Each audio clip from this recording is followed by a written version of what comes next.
almost did it, but I didn't do it, and I want you to be proud of me. I almost said Happy Monday.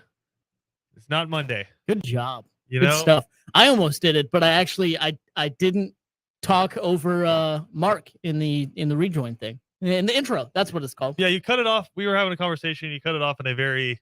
It's kind of how we end segments here when we don't know how to end them. You're like, Yeah. I just say, it's going to be interesting. Yeah, You were like, it's kind of weird. And in no way yeah. coming to a conclusion or properly wrapping up our conversation, but you're like, we have to go. So just say something open-ended and we'll move on from there. Yeah. In my head, like I was like, that doesn't make any sense at all, but I can't say anything else. So that's where we're going to leave that. Yeah, we got to update a couple things from the weekend. Number one, of course, the biggest sporting event that took place this past weekend, the Nathan's Hot Dog Eating Contest. Of course. Our American hero, Joey Chestnut. 15 in a row, PJ. Who else would it be? 15 in a row. True. Joey Josh Chestnut taking it down. And I actually forced some family members to watch it this year. Nice. And there were some queasy looking faces around me. I was going to say, that's what no one can prepare you for is the dunking. Like it'd be different if it was just hot dogs. Is a grown man taking 3 hot dog buns, dunking them in a like giant gulp cup, like dunking them in water, shoving them in his face, and then again watching a grown man take 3 hot dogs and just put them in his mouth at the same time, and just like a pelican, just devour them. Just take those bad boys down. Like everybody gone. else's hot dogs, like their counter was going up like 1 at a time. Joey Chestnut's like hitting like 3, 2, 3. He's like Steph Curry out here. Yeah. He's like, it's basically Joey Chestnut did the math and he was like, you know what? 1 at a time's not worth it time wise. Yeah. It's basically a bunch of like, what was the comment? Like a bunch of plumbers and electricians from back in the 50s and 60s in the NBA. So it's basically like a bunch of plumbers and electricians against Steph Curry. So Joey Chestnut dominates. Wimbledon still going on right now. I know he dominated Wimbledon. No. He probably would. He probably would. They don't want no smoke from Joey Chestnut. You know what my favorite stat? Sorry, but before we move on, my favorite stat from this weekend of Joey Chestnut winning was the fact that he has more than double the amount of championships as Tom Brady. Yeah, I saw Adam Schefter tweet that one out. So like he's obviously the GOAT, right? I mean, just of all time, and they had everything. They had Jason Fitz out there as I guess the sideline reporter, and at one point Jason Fitz was like, "I'm in the splash zone." Oh god. Which to me could only mean he was like standing directly below them as these giant humans were just dunking. So okay, quickly before we move on here, I know this is just completely bouncing everywhere. What's more impressive to you? I don't want to put Joey Chestnut in there because he completely like skews the results. I think like the second place had like 41 hot dogs, like somewhere around there. So 41 hot dogs in 10 minutes. Is that more impressive than you than the guys who do the lemonade gallon challenge? I'm pretty sure it was the winning time was under a minute. Chugged a gallon of lemonade in under a minute. That is pretty ridiculous. And it's not like Kool-Aid lemonade or anything like that. Like this is like squeezed from lemon lemonade. That has to wreck you. It does, but I don't know. I just in my head like liquid is easier to drink than hot dogs. But a gallon of just lemon. I think I'm sure sugar. A lot of like football coaches are out there are about to disagree with me because like things like pain is I don't know, like just some of the theories they say about like pain and like just weakness leaving the body, disregarding it and whatever, and it being a mental game and all this other stuff. But at the same time, like the grossness of the hot dog eating challenge, if you truly want to be the best, like Joey Chestnut, that the lemonade chug doesn't have that level of grossness, right? It's just you're chugging a drink, which is great, and is insanely impressive. The fact that they do it that quick as well. But you don't have to deal with the mental block of this is the most disgusting thing I've ever done that the hot dog eaters do. So, or the good ones do. So, yeah, I think more impressive, probably more also disgusting is definitely the hot dog eating challenge.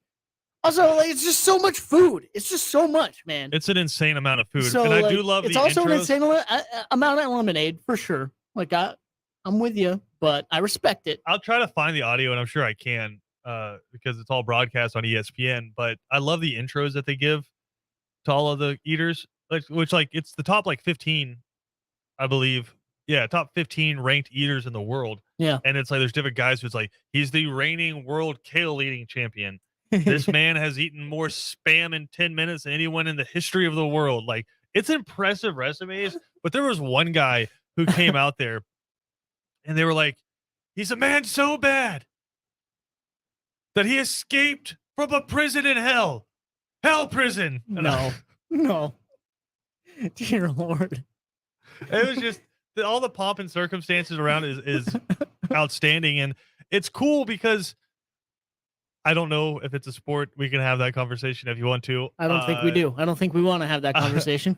I don't know that it's a sport, but it's 4 time and there's points allotted and you're using your body physically. So I think there is an argument to be made that it is a sport and it's on ESPN. But it's a legitimate way to make a living now. It used to be unless you were Kobayashi and you were just a side circus act. Yeah. It was hard to make a living.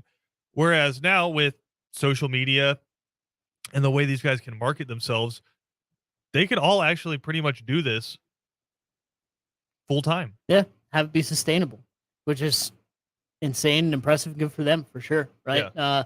Like you said, it's been a slow and steady rise to the top for competitive eating, but hey, we're there now. So why not?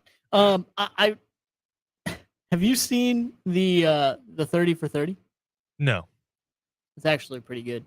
Not gonna lie. I don't know. I don't even know if I watched all of it, but it's actually pretty good. Moving on real quick. Wimbledon going on this past, or still going on, but watching it over the weekend. Wimbledon, one of those sports or one of those events where it's a sport that you maybe don't ever watch, but you come back to it for one event a year. I think very much like the Masters for a lot of people, right? Where even if you're not a giant golf fan, so many people consume the Masters. But interesting this year because I think for the most part, you're going to have a new name atop the women's side, but also flip it over to the men's side. You have a lot of Nadals and Djokovic who came through this year or this morning, excuse me, and came back from 2 sets down. So women's side, I think it's going to be a new face in Wimbledon. Men's side, you could have some of the classics matchups with some of the best tennis players ever going head to head. But does Wimbledon draw you in? Because like I was saying, I feel like we say the Daytona 500 for NASCAR, the Masters for golf, right? Where it's maybe a sport people don't watch for 364 days a year. Yeah. But they might get drawn back in for that one. Is Wimbledon a big enough event that even if you don't consume tennis, you'll watch a final? I think you have to. I don't know, man. For me personally, I'll pay attention to it for sure. I'll keep track of what's going on. If the finals match is something insanely intriguing, a severe underdog going against one of the greats or 2 of the greats duking it out, then I'll probably see it what's going on for a second. But I don't know, for me personally, not really. But at the same time, I feel like there are certainly people who do have that kind of sentiment. I think you probably have to be a fringe tennis fan for that to happen. See, I don't think so. I think you just have to be a sports fan, right? That's kind of like the reason I'll watch. Again, I'm saying it. I'll watch the Nathan's hot dog eating contest is for one day a year. Yeah. I could be interested if the stakes are high enough. Right. I'll say I have begun appreciating things like this and big tennis matchups more and more as we've gotten older and as the greats have stayed around. The fact that I don't think, back in, 2006, 2007, right? Whoa, what? Whoa. There's always great tennis players. You were just too young to know who they were. No, exactly. But I mean, I still think that back in the late 2000s or early 2010s, hopefully we knew and realized how good Roger Federer and Rafael Nadal and those guys were. But you didn't know you were going to have it. You didn't know you were going to have it for so long. Or Well, Federer's still sitting on the sideline right now, but I mean, Sure, but I'm just saying, you got the Joker out there, Nadal's out there doing it. yeah, you just the older you get, the more you appreciate those guys because, like we've talked about with other, big sports figures, it's like how long are they still going to be there? Yeah. So you start to tune in a little bit more and more every year that goes by, and they're still involved. I feel like so. I mean, yeah, I get what you mean. I'm probably not going to go out of my way to consume that, but I'll still respect it and keep track of it for sure. And like I said, if there's some just insane matchup in the finals and I'm available for it, yeah, why not check it out? Well, tennis has always been something to me that's like I respect the hell out of tennis players. Like people don't get how difficult that is. I'm sure it's tough constantly. But I can respect it without just wanting to consume it. Wimbledon match or 61 hot dogs in 10 minutes? Oh, wow. It depends on what Wimbledon match is it. If it's who is it? John Isner and the other guy? What would you stand a better chance of doing? Like played tennis for a day and a half? Like I know it's like 0.00012% like chance of it happening. But like what would you stand a better chance of doing? Upsetting somebody like first round at Wimbledon? Or putting down 40 hot dogs in 10 minutes? A lot of people might be surprised at this because especially right now, I'm somewhat of a heftier individual, but probably the tennis. Like I can't eat like that, dude. I can't do it. Like I can't even have a good shit. Like I'd get sick before the end of the match. I don't think there's a way I don't think there's a way I touch a tennis ball. For one of these people. I never have, but I think there's a chance. I think there's a chance if I just like prep myself correctly the day before. The day before. Yeah, I mean you have to. You gotta like listen, the hungriest I ever am in my life is hungover. Because that's hungry. Interesting. Yeah. Because so, I don't want to see anything or eat anything. Well, it's like you gotta wait until like 3 or 4 o'clock in the afternoon the next day. Even then. So when the headache starts to fade, but like you said, you're not really hungry for anything for that entire time. So once the headache starts to fade, the hunger returns ravenous. I don't know. Yeah, I don't know if it's for me. Like I think about it too much or what, but I'm always like, am I hungry or do I feel sick? Like, or am I bored? Well, not even that. It's just like, is this queasy or is this starving hungry? I can't choose. So I always, based on the damage I did yesterday, I think I'll get closer to 40 hot dogs in 10 minutes than I would ever even get to returning a serve. Yeah. At Wimbledon. Let's take a break. We're gonna come back. There's some more news regarding potentially future conferences in college football. 4 teams meeting with a conference, and we could be seeing the end of a predominant college football conference. Say that 5 times fast. We got more to come here on Second Down, though. We'll dive into that news when we come back and take a look at what we could be seeing in the near future inside of college football. Christian O'Kell alongside PJ Zuko. We'll be back after this.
All right, so some developing news around college football, even as we sit here and talk with you. You know, this is an inclusive show. Talk with. We don't talk at anybody, PJ. Just an open dialogue. Absolutely. Yeah, so it's as we're sitting here discussing hot dogs. There's a continuing storyline that's being put out there, and then Dennis Dodd from CBS Sports just came over the top. Doesn't change what I wanted to talk about. It actually kind of lends itself towards my theory. And Dennis Dodd over at CBS Sports always does an excellent job.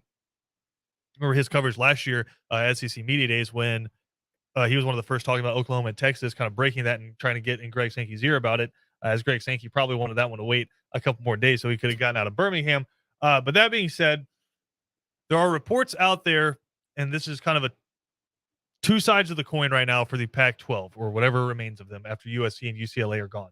So the rumors started swirling immediately after USC and UCLA announced that they were leaving the Pac-12 for the Big Ten, that Washington and Oregon, the two biggest teams remaining in the Pac-12, were talking to the Big Ten, and the Big Ten said they were waiting for what Notre Dame was going to do to make a decision. We don't know how true those rumors are because it didn't come from either one of those sources. It just came from quote unquote people in the know.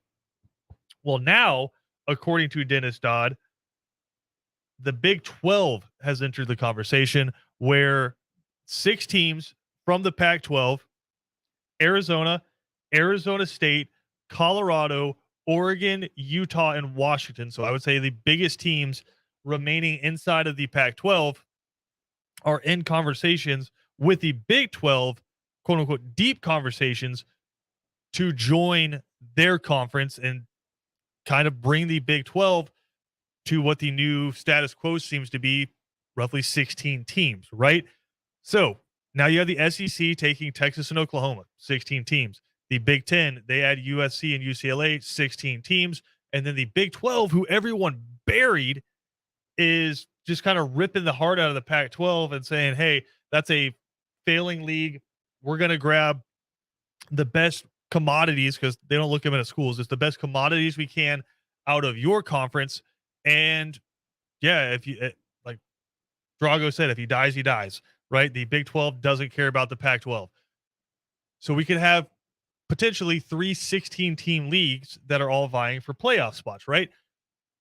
There are also other reports that are coming out, and this is officially from the Pac-12 itself, that they are currently negotiating their broadcast rights with Fox and ESPN. So since USC and UCLA are no longer going to be a part of the conference going forward, they can renegotiate and choose to renegotiate those deals. And everyone's like, okay, that's kind of an interesting time to do that. Yeah. When you're, I'd say probably not your 2 biggest commodities, but your biggest market just left. Like Southern California just left, LA just left, right? I'd say if you're talking about Oregon and Washington maybe being better like programs, sure, but your 2 biggest markets just left the conference. Interesting time to renegotiate a TV deal, right? Apparently this is a last ditch effort to try to keep teams from leaving the Pac-12 by basically saying, hey, we have a deal in place. Here is X amount of money that you are going to be receiving every year, whereas the Big 12 doesn't have that deal in place yet. Right. But if I had to guess, these teams, again, the 6 teams reportedly talking to the Big 12, according to Dennis Dodd, Arizona, Arizona State, Colorado, Oregon, Utah, and Washington. The biggest teams left inside of the Pac-12. Yeah. Right? Yeah. Yeah, So, for sure. I mean, Stanford maybe, but I don't think Stanford has ever really put out there that like, nah, we really care about being competitive in sports. Well, that's the thing. That's what I kind of like double took at when you mentioned that, but it is true. Like when you think about these things, I kind of have to scale myself back a little bit, because I automatically go to competitiveness on the football field and how relevant have they been in the past 10 to 15 years. But it's not all that. Like you said, with Los Angeles and whatnot, it's about market. And when you talk about from Colorado to Oregon to Washington, really spanning that whole kind of West Coast and western part of the United States, those are the biggest markets, and those are the biggest teams when you're speaking in that regard. Not necessarily Stanford, who has been competitive for the past 15 years, but it's just another part of California, right? I mean, let's just face it. So as we're looking at it, potentially 2 years from now, we could see a 16-team Big 12. the 16-team SEC, 16-team Big Ten, and if I had to imagine, this is either going to go one of two ways. Those conferences are going to balloon to 20. Big 12 adding 4, SEC maybe going after like the Miamis, North Carolinas, Clemson's, like going after them, and then Big 10 adding Notre Dame, which I think is the most likely option, even though Notre Dame currently is an ACC school in every other sport besides football. Right. I think the more realistic option money-wise is that Notre Dame jumps to the Big 10. They add a few more teams, maybe some more of the remnants of the ACC, maybe grab the Virginia schools, maybe grab Boston College. And so then you have 3 20-team conferences, right? So where does that leave the sport? Because I think that's what everybody's kind of worried about, right? Is like, what does this look like going forward? I think there's a way that this can happen and it not just completely ruin college football. Right? That's the word that keeps getting thrown around. It's like, man, college football's dead. This is ruining it. And to do so, and Bill Conley's pointed this out as a comparison as well, because we've talked about this before. It's the only thing that kind of is similar in terms of makeup is look at European soccer. So for those of you who aren't familiar, European soccer, each country for the most part has their major league. And then you have a lot of subsidiary leagues from that. Like in England, you have the Premier League, but then you also have the Champions League as well, which is the teams that are fighting to get promoted into the Premier League, right? Or if you're on the bottom of the Premier League, you get relegated down to the Champions League. So you have the English Premier League, you have Serie A, you have La Liga, you have the Bundesliga, right? All of those leagues get together every year and playing something called the Champions League, which I believe is at 32 going to 36 teams, and then they play in a tournament to determine who the best club team is in Europe, right? So how does that compare to what's happening in college football? Well, the idea of expanding the playoffs for these big conferences comes from the fact that they want to get more than 1 or 2 in. They want to probably get closer to 3 or 4 teams in every single year. It's just more TV dollars. It's more games for these networks to broadcast, right? So what does that potentially look like in college football? Let's start with 16. Say the playoff expands to 16 teams and you give 3 guaranteed slots to the new founded SEC Super Conference, Big 12 Super Conference, and Big 10 Super Conference. So that's 12 out of 16. How does that help the rest of college football? You're still in the conversation, right? Sun Belt, I guess the mutated child of the remaining ACC and Pac-12 that form their own mutated conference get together and maybe they have a spot in there. Can you imagine what that league would be? I'm sorry to I'm not trying to ruin your point, but keep going. No, yeah, it's horrifying. But that being said, it doesn't completely, like, we keep hearing these 40 team Super League and they're just completely separating themselves. I talk about it all the time, and it's the golden goose, right? You don't want to kill the golden goose. And what the golden goose is how much me and you love college football, right? How much the people listening to this right now consume college football on a daily basis. There's an entire ecosystem that is sustained by people who want to know what the decisions of 16 and 17-year-old children are, right? Like there are multiple companies that sustain multiple people and multiple families based off of your obsession. And I'm not saying there's anything wrong with it, but your obsession with the decisions of 17-year-olds. Yep. Where they want to go to college. Right. But what makes all of this work is your interest in it. Right. And I think the people making these decisions are smart enough to realize that you can kill this. Like you can make people not interested in it anymore. And then you've gotten yourself way out over your skis and you basically college football collapses economically, right? I don't think people are pushing towards that. I think realistically right now we're looking at 16 team leagues for the foreseeable future. I know a lot of people are looking at Washington and Oregon potentially joining the Big 10. I don't think that's happening. I think from what Dennis Dodd is saying, it's looking more and more likely they and some other teams make the jump to the Big 12, and the Big 12 who went out and hired the COO, I believe, of Rock Nation, who has zero college experience, to come take it over because they know where this is going. Right. It's going to entertainment and TV and eventually sports gambling in the era of name, image, and likeness and all of that. So, but I think I could be into the SEC has 16 or 20 teams, but at the end of the year, you have this college football 16 team Champions League, basically. Yeah, right. This mini tourney, right? This extravaganza. No, that's true. I think that is probably the best way to do it at that point. If you have just these mega conferences that end up playing, like you said, that's probably the best balance of equality, I think, between those leagues, and also maybe giving a shot to those smaller leagues as well. Now, would that happen? I think that would be probably the best way to do it, the most fair way to do it, the most interesting way to do it. Sure. Has the NCAA, not even the NCAA, but I mean, have we always had the best model though to giving the underdogs a chance? I don't know if we necessarily have over the past. If you expand this thing to 16, you have a better chance now. That's like what I'm Georgia saying. Southern, Coastal Carolina, Louisiana, they have a better chance if they go to that 16 team model to make the playoff. Well, agreed. That's what I'm saying. But like my point, I guess, my counterpoint, I guess, is I would love for that to happen, but over the history we've seen that kind of, for some reason, they always get shoved out. So, well, you said a word in there, the NCAA. They have nothing to do with it. No, I know, and that's why I went back on that. And I wonder how much of it, because we go back to 6 months ago where they're talking about the 12-team playoff, and then 3 months ago it just gets squashed. Like basically the ACC couldn't get out of the way. Yep. And a couple other leagues couldn't get out of the way. I mean, real quick, that alliance didn't last very long, did it? No, I think this was probably the alliance, right? The alliance was, hey, one of us is going to dissolve. Let's just make sure we feed the other conferences. This right? felt very like the Big Ten was the Lannisters here, like where they were like, hey, Pac-12, come over here. Yeah, love you, buddy.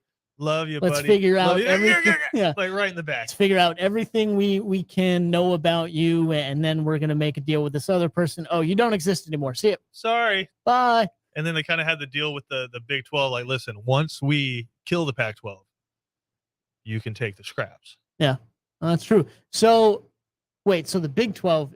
You said the Big 10 is the Lannisters. Okay. So I'm just trying to figure out who's gonna die on their toilet. Hopefully that doesn't happen. Hopefully it doesn't happen to anyone. We'll do a whole show where we compare conferences to different factions of Game of Thrones. But go ahead. I will say I would like to give credit where credit is due. I don't think if you read a message that came into both of us throughout the segment, I don't know, Mario, my brother, how much of a thief Christian is, because I don't think he's ever had that conversation directly with you. We have talked. I was supposed to read Mario's mind. Well, like me and Mario have had that conversation plenty of times, and I will say he has talked about a kind of a Premier League kind of situation in college football Mario, for a great while. minds think alike. That's exactly right. Going back to my other point, but Christian would have had no way to know that. So thief, maybe not. Are you guys linked at the hip and at the mind? I feel like it. Absolutely. So kudos to both of you. Going back to my original point. So 6 months ago, hot and heavy talking about 12-team playoff, right? That seemed like the most logical thing that was being pushed forward to. Yeah. Apparently Greg Sankey and other commissioners were meeting in like airport lobbies to discuss this stuff, drawing plans up on the back of napkins, very cloak and dagger, right? And then about 3 months ago, it gets squashed. Yep. They couldn't get out of their own way. Again, it sounds like the ACC was just kind of like, and it's like, dang it. Now it's going to be like fast forward. Now you don't exist. Well, I wonder how much of that wasn't the ACC going, and a whole lot of it was people being pulled aside saying, hey, we might not want to expand right now because we're about to do something. Right. Maybe. Like, don't lock yourself into a new deal because we're about to get to 16 teams. Everything's going to change anyway. Correct. And the Big 12 is about to make a power move too and save themselves. Right. Because I know the SEC in Texas and Oklahoma, that was huge. And maybe even bigger was the USC UCLA deal to the Big 10. But if the Big 12 can somehow save themselves. Yeah, out of all of this, right? Right. And in all honesty, the TV and just the stature that you get from having Oklahoma and Texas, it's going to be tough to get that back. But if I told you Oregon and Washington, yeah, or Utah, Colorado, hell, I mean, that one makes a lot of sense, right? That just seems like Big 12, right? You were taking up a really large swath of the United States. Mm-hmm. And that would be a fun conference again. And realistically, again, if you're looking on the field, Oregon's got a great athletic department, and they've been a better football team, I'd say, than Texas over the past few years. Agreed. Right? Oklahoma's obviously made it to the playoffs a bunch, but sure, Washington has made it to the college football playoff. Yep. Oregon made it to the first college football playoff championship game. Yeah, they actually won a game. Yeah, the Jameis Winston throwing the football backwards. Yeah, exactly. But if the Big 12 can save themselves and somehow put themselves back up out in there as a top 3 conference in college football, I think that would be a huge, like, if they pull this off, I would argue that they're a more relevant conference in college football than the ACC. Yeah, in a heartbeat. Like, take Clemson out of the ACC. What are they right now? Like, I know Miami and Mario Cristobal are talking a lot right now. We have not seen it on the football field. Exactly. I think the Big 12 will be a more nationally relevant conference than the ACC. Yeah. So they put themselves right back up there in the Big 3. Right. So this is, I think there's hope on the horizon if you're kind of reading the tea leaves and reading the way things are right now. I know a lot of people are talking about the SEC trying to go after some schools from the ACC. I think the domino that has to fall next is Notre Dame. Yeah. So I think if Notre Dame doesn't join the ACC and they go to the Big 10, then that's going to force the SEC's hand to try to go out there, get their numbers up as well. Yeah. And that immediately just going to look around their territory and say, hey, North Carolina, what's good? Hey, Florida State, what's good? Miami, what you guys doing? Clemson, yeah. Yeah. You and Georgia love being rivals. You and South Carolina love being rivals. Why don't you just come hop in the same conference? You got to do that as fast as possible. And that's if, I'm sorry, I know I rolled your eyes when I rolled my eyes. Yeah, that would have been awkward. You rolled my eyes? That would have been crazy. I don't know how that would have happened. But I know I kind of rolled my eyes when you mentioned Notre Dame. But I think that's been, just as someone who came from Big Ten territory and whatever, I've been hearing and listening to we're just waiting on Notre Dame now for like 20 years, 15 years. And it's been very frustrating. So it always seems like they're the one holding up the progress or the kind of transition of a lot of people, especially when it comes to the Big Ten, because there have been so many historic rivalries and big games between Notre Dame and Big Ten members. I just feel like I've been talking about that for 10 to 15 years. So again, like when the Big Ten last week said, we're waiting on Notre Dame, and then we're going to figure out Washington and Oregon. I was like, all right, well, you just lost Washington and Oregon because you're waiting on Notre Dame again, and they're not going to make a choice until they have to because it's Notre Dame. Yeah. But I think that being said, I think it is about time where they have to make a decision. Like I said, they're not going to make a decision until they have to. It's not like this isn't like a theoretical thing. It's about time they do. Maybe they make a decision. No, this is a financial thing. No, get in a conference as soon as possible. They are like every couple of years they're losing hundreds of millions of dollars on potential TV deals. Yeah, and that's just it's not financially sustainable anymore. If you want to talk about it strictly from hey, we want to make the college football playoff point of view as to why they haven't joined a conference yet, I get it. Because there is that thing where it's like, hey, we can play a lighter schedule, like where we play like 4 teams from the ACC, some service academies, USC, and then we call it a day, right? You can play a lighter schedule, and then for whatever reason, the college football playoff committee is always like, like Notre Dame's undefeated. Gotta put them in there. They go all the way back to like 1945, and they're like, hey, Notre Dame, they're undefeated. No, do it correctly, Notre Dame. Yeah. See, I can't do it as good as you. That's the thing. So it's just, but it's. For whatever reason, they see gold helmets and undefeated. And they're like, oh, top 4. Yeah. Like, no doubt. Got to put them in there. That it gets harder if you join one of these super leagues, right? Like if you join one of these big conferences, it immediately becomes harder for Notre Dame to make it to the college football playoff. In all reality, what we have consistently seen out of them is they make it to the playoff, get smoke checked by whoever they're playing against, right? So the reality is Notre Dame, most years playing in the conference, probably a 9-3 team, not making it to the college football playoff. So that's probably the only reason why they haven't done it in football yet. Because again, in every other sport, they're an ACC school. Mm-hmm. Yeah. Because they know, hey, we have to play in a conference tournament in basketball. Right. We have to play in the conference tournaments and all the other sports, the conference meets and gymnastics, right? Like we have to do these things. we can't be independent. But in football, we got our own TV deal. We can play our own schedule. And for whatever reason, for decades, the powers that be are like, hell yeah. Yeah. You go, Notre Dame. Love those guys. The father at my church said, if I don't put you guys in there, you're rough. Well, too bad. It's about time for all that to end. If there's one thing that I can be happy about when all this is said and done, like, you know, Thanos sitting down at the end of Infinity War, is Notre Dame joining a freaking conference. Would you want them to join the Big Ten just so they could get? Yeah, I would like that. Yeah, no, for sure. I would like to see all those games again, and I think that's always been the best natural fit.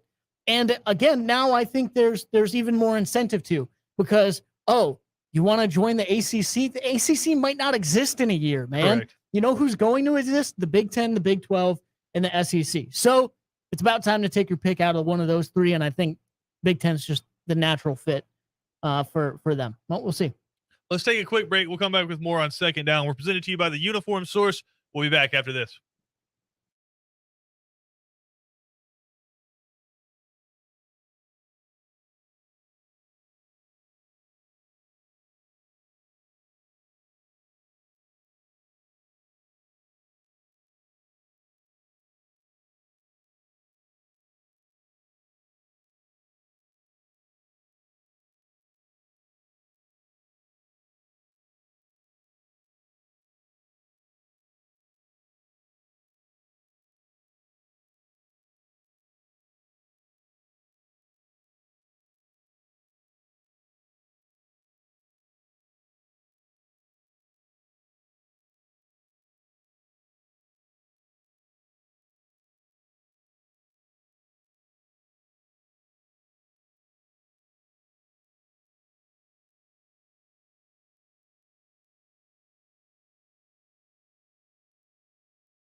I guess the big question now becomes looking at it at a micro point of view. If you're just like fan by fan, team by team, I know the SEC's tried to address this. The ACC's just gone divisionless.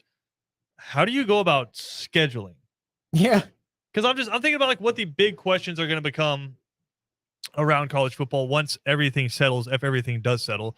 But once everything settles, how do you go about scheduling? And I think the conversation that's usually stopped expansion from happening like in terms of the playoffs or in terms of the regular season is these are unpaid athletes, right? And these are players where we're already getting the most out of them we can with 15 games if you make it to the national championship, right? I think we're probably on the verge of seeing that changed where it's no longer unpaid labor. And at that point, do they go, we don't care how many games you played, you're getting paid for it? But in terms of just in the conference themselves, right? If you go to a 9-game schedule, do you believe, or is it just kind of regionalism with some of the bigger teams that a vast majority of college football fans have a number of teams where they're like, hey, we have to play these guys every year? So I know it's easy to say as a Georgia fan, an Auburn fan, a Penn State fan, Ohio State fan. We're like, hey, we have to play this team every year, or we have like 4 teams that we have to play every year. You think that's the reality for most college football fans, or most of the fans that are in one of these super conferences, or is that a select few that concern lies on? I probably.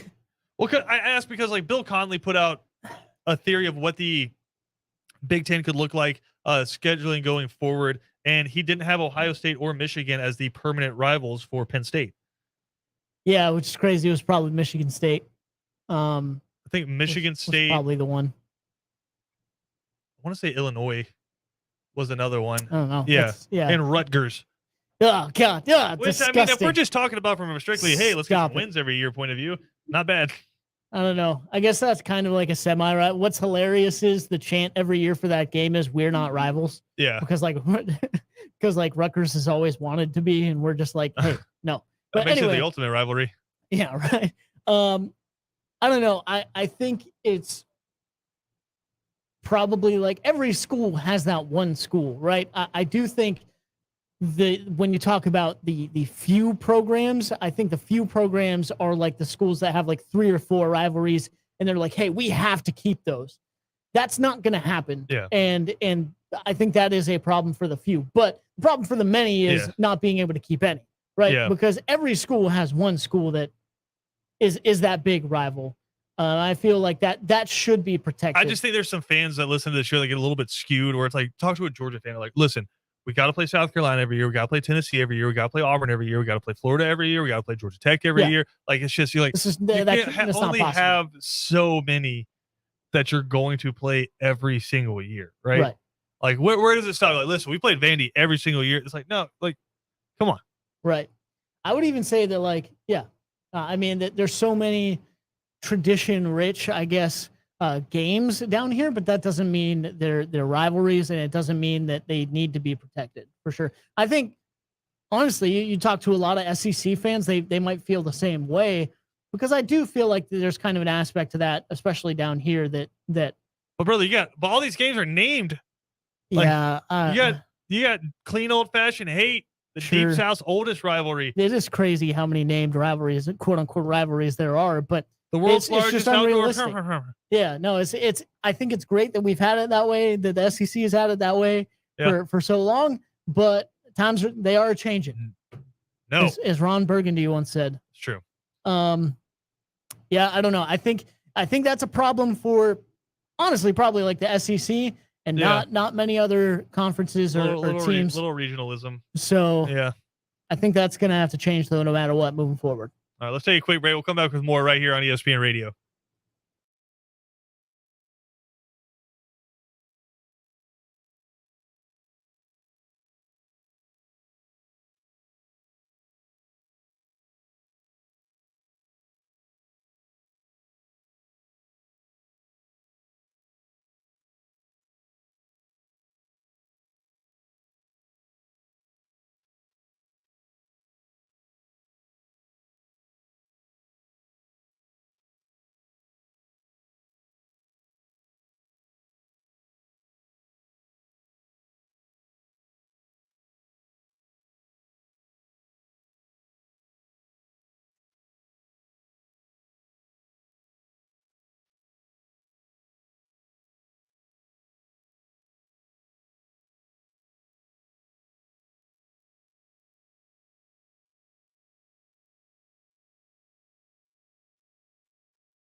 All-Star voting is back open for the final phase of voting here.